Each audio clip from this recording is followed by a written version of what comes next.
जय हिंद दोस्तों, मैं नीरज कुमार एक बार फिर से आपका स्वागत करता हूं आपका अपने यूट्यूब चैनल एनकेएस में। तो दोस्त कैसे हैं? आशा करता हूं अच्छे होंगे और लगभग आपके जो भी त्यौहार थे ये बीत चुके होंगे। तो चलिए दोस्त, अपने सिलसिले यानी पढ़ाई के सिलसिले को आरंभ करते हैं। और आपने इस बीच अपने अर्धवार्षिक एग्ज़ाम को भी दे लिया होगा, तो चलिए अपने सिलेबस को आगे बढ़ाते हैं। इसी तरह आप पढ़ते रहिए।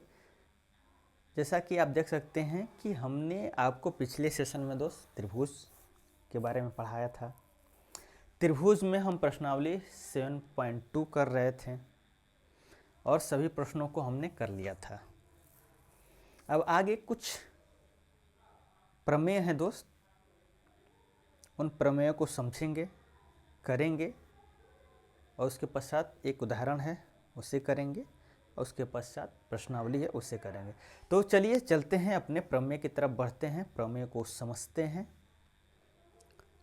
हम जो भी ये पढ़ रहे हैं दोस्त वो बीटीसी और एनसीईआरटी यानी बिहार बोर्ड का जो पुस्तक है और जो एनसीईआरटी यानी सेंटर जो अपना सीबीएसई एनसीईआरटी पैटर्न चलाता है, उन सभी को ध्यान में रखते हुए ये हम आपको पढ़ाते हुए चल रहे हैं। तो चलिए आइए चलते हैं अपने प्रमेय की तरफ, समझते हैं। एक बार प्रमेय को समझने से पहले लाइक कर लीजिए, सब्सक्राइब कर लीजिए, शेयर करते रहिए। चलिए, और वीडियो अच्छा लगता है, समझ में आता है, जहाँ नहीं समझ में आता है उन चीज़ों को आप कमेंट के रूप में यानी कमेंट के माध्यम से आप हमें बता सकते हैं। तो चलिए चलते हैं, बढ़ते हैं प्रमेय की तरफ। चलिए,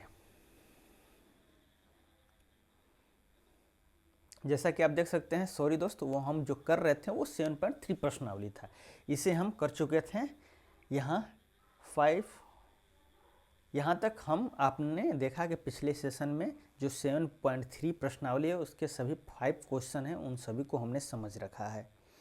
अब इसके आगे है एक पॉइंट दोस्त, जो आप अगर एनसीईआरटी या बीटीसी कोई भी बुक है उसे आप प्रेफर कर रहेंगे, पढ़ रहे होंगे, तो उसमें देखेंगे तो 7.6 के नाम से एक त्रिभुज में असमिकाएं, इस पॉइंट के नाम से आपके पुस्तक में एक पॉइंट मिलेगा। कहना क्या चाहता है, ध्यान समझिएगा।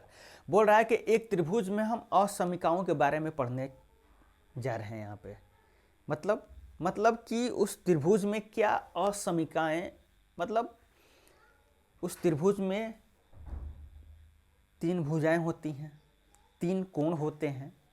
तो इन कोणों और भुजाओं के माध्यम से हम यह देखने वाले हैं कि उन त्रिभुजों में अगर कोई भुजा अलग अलग हैं, अलग अलग लेंथ के हो सकते हैं, वो कोण हैं जो अलग अलग माप के हो सकते हैं, अगर ये सभी अगर अलग अलग होंगे तो उससे हम अपने ज्यामितीय रूप में क्या निष्कर्ष निकाल सकते हैं, क्या हम समझ सकते हैं उसका मतलब। इन्हीं चीज़ों को हम एक पॉइंट के थ्रू, जो त्रिभुज की असमिकाएं हैं, उन्हें हम समझने वाले हैं, जिसमें आपका पहला बिंदु आता है प्रमेय 7.6। समझिएगा, प्रमेय 7.6 क्या कहता है दोस्त। एक बार पढ़ेंगे और देखेंगे कि प्रमेय 7.6 क्या बोल रहा है। देखिएगा, कह रहा है दोस्त कि यदि एक, आप देख सकते हैं, पढ़ सकते हैं, स्पष्ट रूप से दिखाई दे रहा होगा। बोल रहा है प्रमेय 7.6 में कि यदि किसी त्रिभुज की 2 भुजाएं असमान हो तो लंबी भुजा के सामने का सम्मुख कोण क्या होगा? बराबर होगा। क्या होगा? बराबर होगा। यानी कि इस कथन के माध्यम से वह यह बोलना चाह रहा है कि हम अभी आपको त्रिभुज की असमिकाओं के बारे में समझाने की कोशिश कर रहे हैं दोस्त। इस प्रश्न के, इस प्रमेय के माध्यम से वह यह पूछना और बताना चाह रहा है कि यदि कोई त्रिभुज है, मान लेते हैं आप कोई त्रिभुज बना लिए,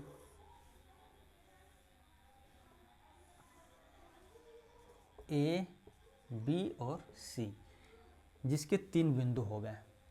बोल रहा है कि 2 भुजाएं असमान हैं, कोई भी दो भुजाएं हैं इसमें, कोई भी दो भुजा हो सकती हैं। दो भुजा को लेकर ही कमेंट कर रहा है, बातें बोल रहा है। बोला कोई भी दो भुजाएं असमान हैं तो जो उसमें से लंबी, असमान होने का मतलब दोनों एक जैसी नहीं है, एक ही लेंथ की नहीं है। अगर हम AB और AC पकड़ते हैं, ध्यान से देखिएगा जरा, अगर हम इसमें AB और AC दो भुजा लेते हैं तो जो इसमें बड़ी भुजा है दोस्त, एक सेकंड सिर्फ रुकेंगे, एक सेकंड।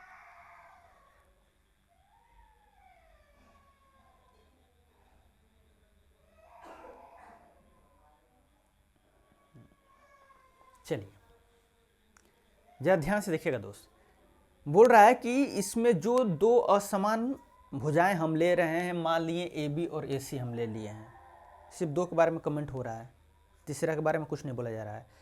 तो उसमें जो लंबी भुजा है उसके सम्मुख जो कोण होगा वो बड़ा होगा। क्या होगा? बड़ा होगा। ध्यान समझिएगा, हम क्या ले रहे हैं? AB और AC भुजा को लेकर चल रहे हैं। किसको? AB और AC भुजा को लेकर चल रहे हैं, और हम मान ले रहे हैं कि इसमें से कोई एक भुजा बड़ी है, तो मान लेते हैं AB बड़ा है AC से। ये चीज आपको दे दिया है। ये आप कैसे समझें सर? आपके दिमाग में ये हो सकता है कि आप ये कैसे समझ गए कि AB ही बड़ा है? हम कुछ समझे नहीं है दोस्त। उस प्रमेय में सीधे सिर्फ कथन में ही लिखा है कि दो भुजाएं हैं, अगर कोई एक त्रिभुज है उसमें से दो असमान भुजाएं हैं, हमने दो असमान भुजाएं AB और AC ले लिया है। बोल रहा है उसमें से जो लंबी भुजा है, तो AB भी आप लंबी ले सकते हैं और AC भी ले सकते हैं, कोई समस्या नहीं है। तो हम मान लेते हैं कि AB क्या है? लंबी भुजा है, और AB के सामने कौन सा एंगल है? एंगल C, और इस AC के सामने कौन सा एंगल है? Angle B। तो आपको सिद्ध करना है। क्या सिद्ध करना है? ध्यान से गौर से देखिएगा। आपको सिद्ध यह करना है कि जो लंबी भुजा है उसके सामने का एंगल बड़ा होगा, उसके सामने का एंगल बड़ा होगा। यानी कि AB लंबी है तो AB के सम्मुख भुजा कौन सा कोण है? C। यानी जो एंगल C है वह एंगल B से क्या होगा? आपको यही सिद्ध करना है। ध्यान से देखिएगा, आपको सिद्ध क्या करना है?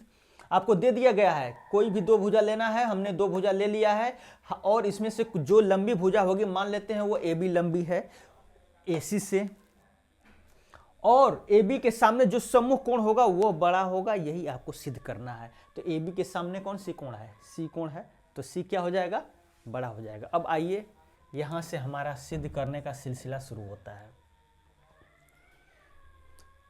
यहां पर हमको एक बनावट करना पड़ेगा, ध्यान से समझिएगा दोस्त। यह प्रमेय है। क्या है? प्रमेय, जिसे आप सिद्ध करते हैं। बनावट करना पड़ेगा। आप कहेंगे बनावट क्यों कर रहे हैं सर? आप अपने मन से कर रहे हैं क्या? नहीं दोस्त, हम मन से कुछ नहीं कर रहे हैं। हमको फाइनली यह सिद्ध करना है एंगल C बड़ा होगा एंगल B से, यही फाइनली हमको सिद्ध करना है। तो जब यह एंगल C और B को एक दूसरे से बड़ा सिद्ध करना है तो जाहिर सी बात है दोस्त, इन एंगलों को अलग अलग बांटना होगा। जब इन एंगलों को अलग अलग आप नहीं बांटेंगे या फिर एक और आकृति में नहीं इनको निर्माण करेंगे, इनके एक और दूसरी आकृति में नहीं बनाएंगे, तो ये आपको तो सिंपल एक ही आकृति में दिख रहा है B और C। इससे कुछ पता चल रहा है? नहीं चल रहा है। लेकिन वहीं पर इस दोनों आकृतियों को, इन दोनों एंगलों को अलग अलग बांटने का, अलग अलग करने का कोशिश करेंगे तो कहीं बात बन सकता है। तो आइए कोशिश करते हैं। क्या करते हैं? कोशिश करते हैं। जरा गौर से देखिएगा, हम क्या आप कर रहे हैं कि बनावट में हमको क्या करना है? एंगल C और एंगल B को किसी भी तरह अलग अलग करना है, एक अलग आकृति में। और तो कौन सी आकृति? त्रिभुज पढ़ रहे हैं तो त्रिभुज का ही निर्माण करेंगे, और जब त्रिभुज का निर्माण करना है तो कैसे करेंगे? इस प्रकार। जरा गौर से देखिएगा, क्या यह एक त्रिभुज का, ये अलग त्रिभुज, यह अलग त्रिभुज, यह B एंगल इसमें थोड़ा सा, B एंगल थोड़ा इसमें, और इसमें इस वाले त्रिभुज में एंगल C पूरा आ गया। हमको क्या करना था, सिर्फ इनको एक अलग आकृति में बनाना था। क्यों बनाना था? क्योंकि तभी तो हमको कुछ क्लियर होगा, कुछ पता चलेगा। ऐसे सिंगल आकृति में था तो इससे कुछ पता चल रहा था? नहीं चल रहा था। तो इस वजह से हमने इसको बनावट किया। बनावट कैसा किया है, ध्यान से समझिएगा। बनावट हमने इस प्रकार किया है दोस्त कि जो ए बी का लेंथ है वही ए डी का लेंथ है। मतलब आप कहना क्या चाहते हैं सर? हम कहना सिर्फ ये चाहते हैं दोस्त कि जो हम बी डी रेखा का निर्माण कर रहे हैं और जो डी पॉइंट ए सी पर हम कट कर रहे हैं, कहाँ कट किए देख सकते हैं, वो इस प्रकार हम कट कर रहे हैं कि जो AD का AB का, जो AB का लेंथ है उतना ही लेंथ AD का हो। क्या हो? जरा गौर से समझिएगा। इसमें हमने क्या किया है, हमने क्या किया है, लेकिन आप यहां पर ये कहेंगे कि सर ये बताइए, जब AB बड़ा है और AC छोटा है तो क्या हम इस पर कट कर सकते हैं? समझिएगा। आप बोल सकते हैं क्या सर, आप देखिए जरा, लिखे हैं और दिया भी हुआ है कि AB बड़ा है AC से, AB बड़ा है AC से, तो भला AB का लेंथ का AC पर किस प्रकार आप कट कर सकते हैं? बिल्कुल दिमाग में चल सकता है। तो यहीं से यह कंस्ट्रक्शन क्या हो जाएगा? रॉन्ग। हम आपको बता रहे हैं कंस्ट्रक्शन में भी किस प्रकार लिया जाता है दोस्त।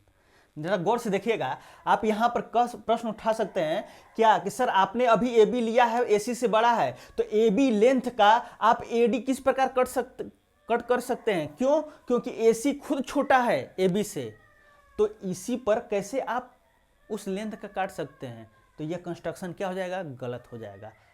तब कंस्ट्रक्शन कैसे करेंगे सर?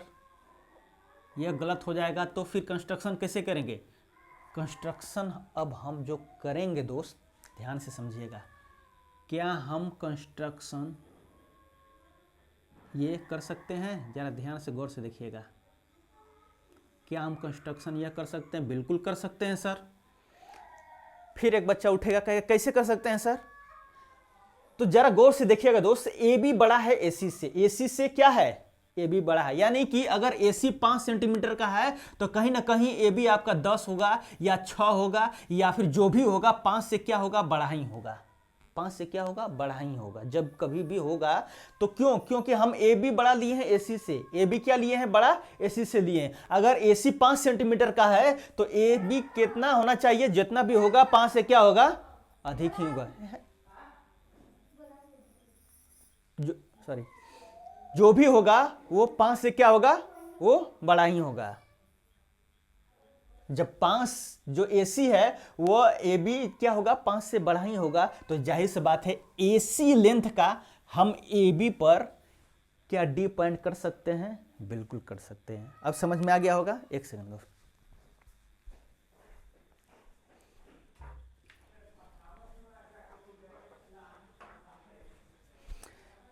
चलिए देखिएगा, अब हम कर सकते हैं, पीछे नहीं कर सकते थे। जो हमने हम कंस्ट्रक्शन किया था, अब यह हमारा कंस्ट्रक्शन क्या है? अब हमारा यह कंस्ट्रक्शन सही है। क्यों? क्योंकि सर आपने AB लिया है और AB आपने ले लिया है बड़ा और AC क्या लिया है? छोटा लिया है। तो अब AC का कट हम AB पर कर सकते हैं। चलिए, अब हो सकता है? बिल्कुल अब हो सकता है। और ये इस प्रकार हो गया। अब क्या हो जाएगा? AD और AC क्या हो जाएगा? बराबर। AD और AC क्या हो जाएगा? बराबर। अब बनावट में हमने क्या किया दोस्त? C को D बिंदु से मिलाया। क्या किया? मिलाया। और जो AD का लेंथ है मिलाया, और इस प्रकार वो कट लिए हैं, इस प्रकार वो D पॉइंट लिए हैं कि जो AD का माप है वही AC का माप है। किसका माप है? AC का माप है। किसका माप है दोस्त? AC का माप है। अब समझिएगा, अब यह लेंथ बराबर है तो इनके सामने का यह एंगल, और ध्यान से देखिएगा यह एंगल क्या, यह एंगल और यह एंगल क्या बराबर होंगे? बिल्कुल बराबर हो जाएंगे। क्यों बराबर हो जाएंगे? हम आपसे पूछ सकते हैं तो आप बोलेंगे सर आपने पढ़ाया है पिछले ही सेशन में, किसी भी त्रिभुज के दो भुजाएं अगर बराबर हैं उनके सम्मुख के कोण भी आपस में क्या होते हैं? बराबर होते हैं। तो उस वजह से यह त्रिभुज और इसका यह दो भुजा बराबर, इसके सम्मुख यह कोण, इसके सम्मुख यह कोण, क्या हो जाएगा? बराबर हो जाएंगे। बिल्कुल कोई दिक्कत नहीं। चलिए अब जरा ध्यान से देखिएगा थोड़ा दोस्त, जरा गौर से देखिएगा।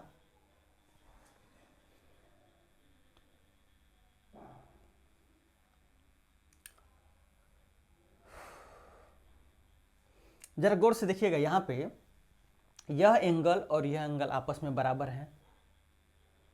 क्यों हुए बराबर, आप समझ गए। और जब यह एंगल दोस्त जब हम निकालने जाएंगे,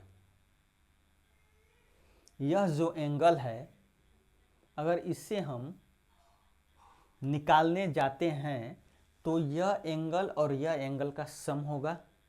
बिल्कुल सर, सम होगा। इस एंगल का और इस एंगल का क्या होगा? सम होगा। कौन सा? ये एंगल मिलेगा, मिलेगा, बिल्कुल मिलेगा। तो क्या हम इस एंगल को, जब ये एंगल और ये एंगल लिख सकते हैं, तो क्या, जरा ध्यान से देखिएगा, क्या यह एंगल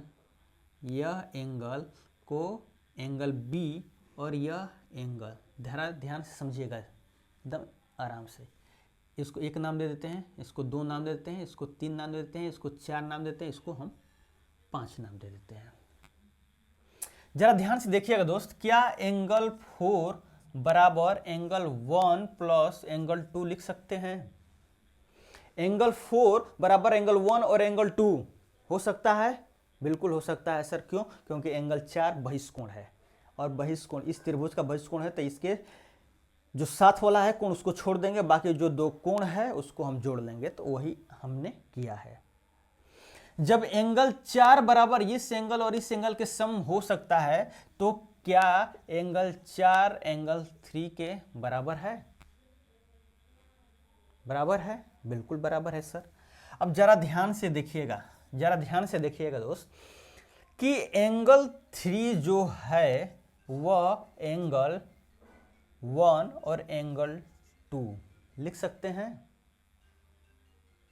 बिल्कुल लिख सकते हैं सर। क्यों? क्योंकि एंगल 4 और एंगल 3 क्या है? बराबर हैं। कैसे बराबर हैं? आप पहले ही समझे हैं। एंगल 3 बराबर एंगल 1 और एंगल 2 लिख सकते हैं, क्योंकि एंगल 4 एंगल 1 और 2 बराबर है। अब जरा गौर से थोड़ा ध्यान से देखिएगा, अब जरा ध्यान से देखिएगा, एंगल सी क्या है? एंगल सी बराबर क्या है? Angle 3 plus angle 2। और एंगल बी बराबर क्या है? 1 है। एंगल बी बराबर क्या है? 1 है। थोड़ा कॉमन सेंस दिमाग यूज कीजिएगा दोस्त। एंगल बी 1 है और एंगल सी क्या है? एंगल 3 एंगल 2 है। एंगल 3 एंगल 2 है।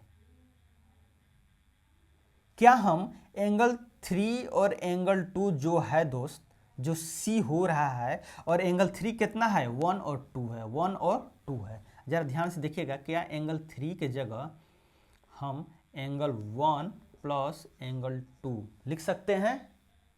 यहाँ पर एंगल 2 है और एंगल 2 है। जरा ध्यान से देखिएगा, एंगल सी बराबर हो रहा है एंगल 1 में 2 को 2 बार जोड़ रहे हैं, तब जाकर हमको एंगल सी प्राप्त हो रहा है। जबकि एंगल बी क्या है? सिर्फ 1 है, सिर्फ एंगल 1 है। यानी कि एंगल जो सी है वो एंगल 1 प्लस एंगल 2 जो मिलकर हो जा रहा है एंगल 3 और एंगल 2। यह सी क्या हो जा रहा है? यह पूरा हो जा रहा है। वही एंगल बी जो है सिर्फ एंगल 1 है। तो आप अपने से जरा कंपैरिजन कीजिए कि एंगल सी बड़ा होगा कि नहीं एंगल बी से। और हमको क्या निकालना था? एंगल सी एंगल बी से क्या करना था? बड़ा करना था। वही क्या हो गया? हो गया। चलिए एक बार फिर से देखेंगे दोस्त, एकदम slow process, step by step बताने का कोशिश किए हैं। हम यही कट क्यों लेंगे ये भी हमने बताने का कोशिश किया है। क्यों नहीं हम ऐसे कट लिए ये भी हमने आपको बताने का क्लियर कोशिश किया है। अगर आप अनजाने में ऐसे कर सकते हैं तो वो वहाँ पर फॉल्स हो जाएगा। क्यों? क्योंकि आप ए बी को क्या लिए हैं? बड़ा लिए हैं। तो ए बी पर आपको ए सी का क्या करना पड़ेगा? कट मारना पड़ेगा, यानी बनावट करना पड़ेगा। क्यों हुआ है, कैसे हुआ है, इन सभी प्रश्नों को लेकर आपकी तरफ से हमने खुद बताने का कोशिश किया है दोस्त, पूछने का कोशिश किया है और उसका आंसर भी देने का कोशिश किया है। आप स्टेप बाय स्टेप देखिए, हमने 1 2 3 4 5 इस प्रकार लिख दिया है। आप चाहें तो एंगल ए को बी डी बी सी भी लिख सकते हैं। एंगल 3 को लिखने के लिए एंगल ए सी डी भी लिख सकते हैं। आप ज़्यादा कंफ्यूज ना हो, इस वजह से हमने 1 2 3 लिया है। आप एक बार फिर से नज़र डाल सकते हैं, हमने यह कट लिया है, यानी एक निर्माण किया है डी पॉइंट। जो ए डी है वह ए सी के बराबर है, इस प्रकार हमने डी पॉइंट को लिया है। इसलिए यह दोनों भुजाएं बराबर, इनके सम्मुख का कोण भी बराबर, यानी एंगल 4 और एंगल 3 क्या हो जाएंगे? बराबर हो जाएंगे।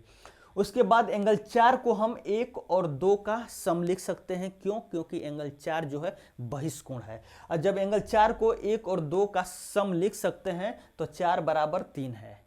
4 बराबर क्या है? 3 है। तो एंगल 3 को भी हम क्या लिख सकते हैं? एंगल 1 और एंगल 2। और हम जब जानते हैं, देख रहे हैं कि एंगल सी 3 और 2 को मिलने के बाद बना है। किसको? 3 और 2 के मिलने के बाद। यह 2 हो गया नीचे वाला, और 3 क्या है? 3 क्या है? 1 2 है, और वही 1 2 हमने क्या किया है? लिखा है 1 2। और एंगल बी क्या है? सिर्फ 1 है। अब यहाँ पर वही हमने समझाने की कोशिश किया है कि एंगल सी 1 2 और फिर पुनः 2 है, और 1 2 यह क्या है? एंगल 3 है। यह एंगल 3 क्या है? एंगल 4 है। एंगल 4 क्यों लिखे 1 2? क्योंकि यह बहिष्कोण है इसका, वही हमने लिखा है। और बी एंगल सिर्फ 1 है, यानी कि सी में 1 के अलावा 2 और एंगल जुड़े हुए हैं, तो जाहिर सी बात है कि एंगल सी क्या होगा? बी से बड़ा ही होगा। तो इस प्रकार आप देख सकते हैं, समझ सकते हैं, एक एक स्टेप हमने समझाने की कोशिश किया। चलिए आगे चलते हैं, जरा गौर से देखिएगा 7.7 प्रमेय को एक बार पढ़ेंगे, उसके बाद हम प्रोसेस आगे बढ़ाते हैं।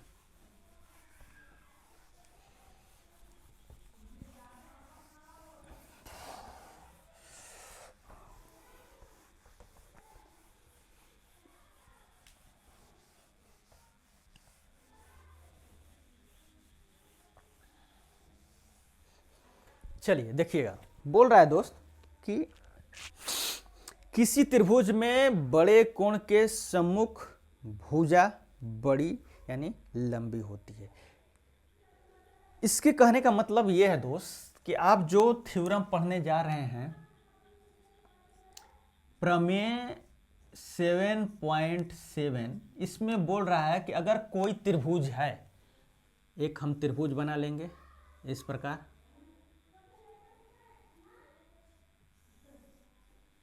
ए बी और सी।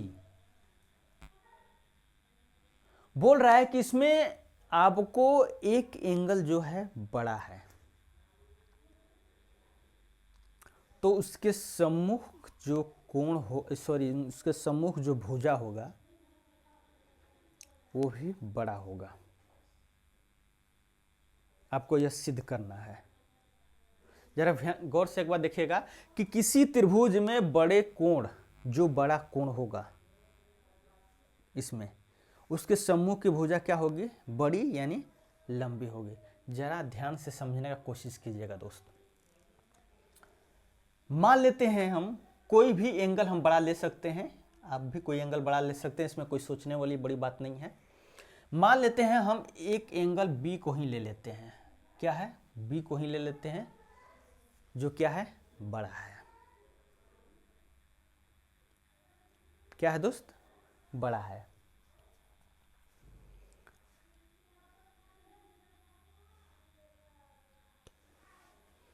बोल रहा है कि एंगल, कोई भी इनमें से जो एक एंगल है दोस्त, वो जो बड़ा एंगल है उसके सम्मुख की भुजा वो बड़ी होगी, यही आपको सिद्ध करना है। तो यानी कि दिया क्या हुआ है? दिया हुआ है दोस्त angle A B C is greater than, ध्यान से देखिएगा, यह क्या है? Angle A B C greater than किसके? एंगल ए सी बी के। किसके दोस्त? ए सी बी के। किसके, ACB के, यानी यह एंगल बड़ा है।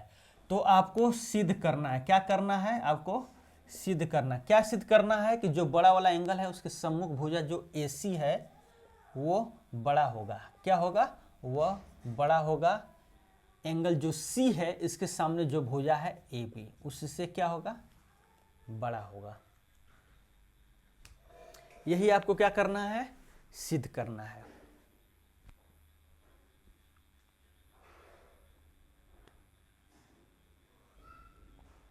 पिछले वाले में हमने जो प्रमेय पढ़ा दोस्त, उसमें क्या था, उसमें यह था कि जो उसमें आपकी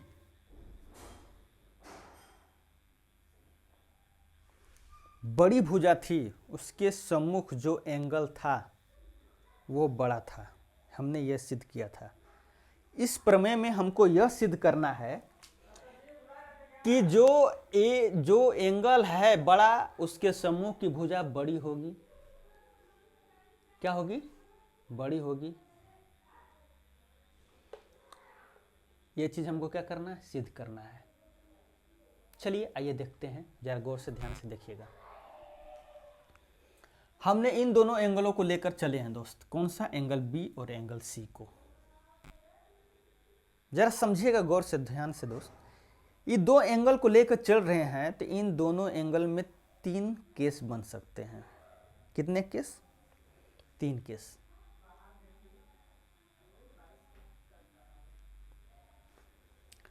तीन केस वो क्या बन सकते हैं सर, जरा बताएंगे। पहला केस ध्यान से समझिएगा।